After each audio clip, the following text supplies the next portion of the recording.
জুলাই যোদ্ধাদের ঐক্য একের পর এক ভেঙে যাচ্ছে। এর কারণ কি? এর কারণ অনুসন্ধানে হয়তো অনেক সময় লাগবে। আমরা এরই মাঝে দেখেছি এনসিপি ভেঙে বেশ কয়েকবার কয়েকটা নতুন নতুন প্ল্যাটফর্ম তৈরি করার চেষ্টা হয়েছে। কদিন আগে এনসিপি ভেঙে আমরা দেখলাম শহীদ মিনারের নতুন একটা প্ল্যাটফর্ম তৈরি করার চেষ্টা করা হলো, যেটা বামপন্থী ঘরানার যারা ছিলেন এনসিপিতে এবং বাইরে থেকেও বামপন্থী ঘরানার অনেককে যুক্ত করে নতুন একটা প্ল্যাটফর্ম তৈরি করা হয়েছিল। তারও আগে এনসিপির এক বহিষ্কৃত নেতা তিনি নতুন এনসিপি তৈরি করার ঘোষণা দিয়েছিলেন। আমরা দেখেছি এনসিপির যে ছাত্র সংগঠন সেখানেও ভাঙনের সুর অনেকে বেরিয়ে গেছেন। বৈষম্যবিরোধী আন্দোলনে সেখানে ভাঙনের সুর, সেখানে উমামা ফাতেমার মতো গুরুত্বপূর্ণ নেত্রী বেরিয়ে গেছেন। এই ব্যাপারগুলো আমরা প্রতিনিয়ত দেখছি। আমরা নির্বাচনের আগে দুই ছাত্র উপদেষ্টা আসিফ মাহমুদ সজীব ভুঁইয়া এবং মাহফুজ আলম যখন পদত্যাগ করলেন, তখন মাহফুজ আলম যখন এনসিপিতে যোগ দিলেন না, তখন থেকেই জানি যে মাহফুজ আলম নতুন রাজনৈতিক দলের চেষ্টা করছেন। এবার এনসিপির বিকল্প হিসেবে আরও একটি নতুন প্ল্যাটফর্ম তৈরি হলো মাহফুজ আলমের নেতৃত্বে এবং সেখানে সম্ভবত এনসিপি থেকে পদত্যাগ করা অনেকেই যোগ দিয়ে ফেলছেন এবং এনসিপি থেকে পদত্যাগ করা তারকা এক নেত্রীর নাম এরই মাঝে যুক্ত হয়েছে মাহফুজ আলমের নতুন প্ল্যাটফর্ম, নতুন রাজনৈতিক দলের সাথে। সেটা তারা কি রাজনৈতিক দল হিসেবে রাজনীতি করবে, নাকি কিছুদিন ওই জুলাই ঐক্য নামে যেভাবে মানে ফাংশন করা হয়েছিল এনসিপি তৈরি করার আগে, জুলাই মঞ্চ না জুলাই ঐক্য, এভাবে একটা প্ল্যাটফর্ম তৈরি করে তারা কার্যক্রম চালু করেছিল, সেখান থেকে সেটাকে ভেঙে তারা এনসিপি আত্মপ্রকাশ করেছিল, সেরকম কিছু একটা হবে কি না এখনই বলা যাচ্ছে না। তবে জুলাই আন্দোলনের সম্মুখ সারির নেতারা, গুরুত্বপূর্ণ নেতারা যে এক প্ল্যাটফর্মে থাকতে পারছেন না এবং আগামীতে তাদের যেখানে থাকুন না কেন তাদের সবারই যে রাজনীতিতে টিকে থাকা অনেক বেশি কষ্টকর হবে সেটা এখনই বোঝা যাচ্ছে। কারণ মর্নিং শোজ দ্য ডেজ, সকালের সূর্য দেখেই বোঝা যায় যে এই দিনটা কেমন যাবে। চলুন একটু জেনে দেখি মাহফুজ আলমের নেতৃত্বে নতুন রাজনৈতিক দল কোনটা হচ্ছে, কি হচ্ছে, তার সঙ্গে কারা থাকবেন পলিটিক্স টিভির নিয়মিত আয়োজন। মাহফুজ আলমের নেতৃত্বে সাথে এনসিপির খুবই গুরুত্বপূর্ণ একজন নেত্রী তাসনুবা জেবিন, তিনিও রয়েছেন। তাদের দুইজনের নেতৃত্বে নতুন একটি রাজনৈতিক প্ল্যাটফর্ম তৈরি হয়েছে। তার মানে এনসিপির জন্য এটা খুবই খারাপ একটা খবরই বলা যায় যে খুবই খারাপ একটা খবর। কি বলছে গণমাধ্যম? বাংলা ট্রিবিউনের শিরোনামটা দেখলেই বুঝতে পারবেন।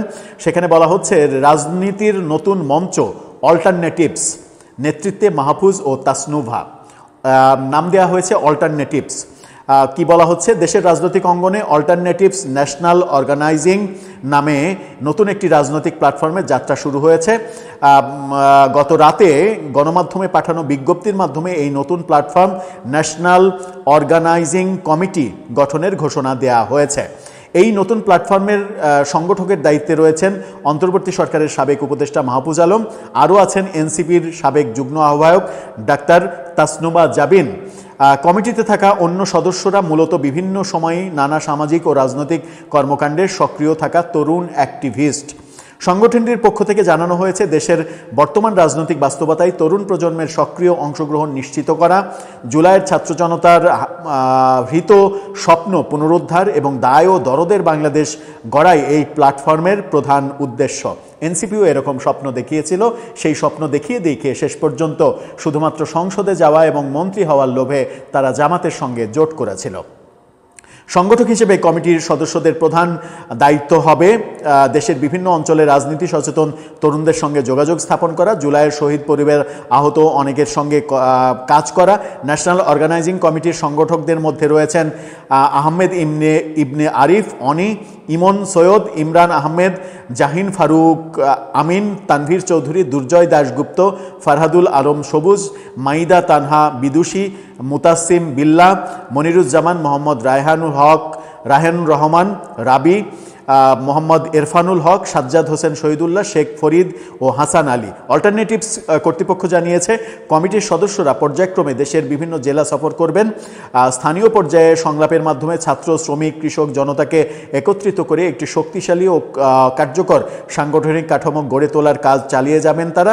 নতুন রাজনৈতিক চিন্তার বিকাশ এবং জুলাইয়ের চেতনা ধারণ করে দেশব্যাপী কার্যক্রম পরিচালনা করাই হবে এই প্ল্যাটফর্মের আগামী দিনের প্রধান কাজ। কিন্তু মজার ব্যাপার হচ্ছে এনসিপিকে যেভাবে সরকারে থেকে পৃষ্ঠপোষকতা দেওয়া হয়েছিল এবং সরকারে থেকে পৃষ্ঠপোষকতা দেওয়ার ফলে এনসিপি চতুর্দিক থেকে যে অগাধ টাকা পেয়েছিল এবং বাংলা মোটরের রূপায়ণ টাওয়ারের মতো একটা বড় টাওয়ারে একটা ফ্লোরে তারা অফিস করতে পেরেছে, হোটেল ইন্টারকন্টিনেন্টালে ইফতার পার্টির আয়োজন করতে পেরেছে, এই ব্যাপারগুলো টাকা না থাকলে আসলে হয় না।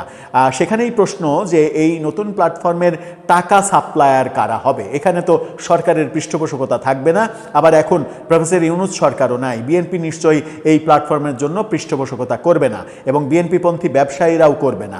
জুলাই আন্দোলনের পরে প্রফেসর ইউনূস সরকারের ভয়ে এনসিপি কিংবা বিভিন্ন ব্যানারে বৈষম্য বিরোধী আন্দোলন, সমন্বয়ক, এরকম বিভিন্ন ব্যানারে বিভিন্ন জন টাকা দিয়েছে কিংবা টাকা দিতে বাধ্য হয়েছে।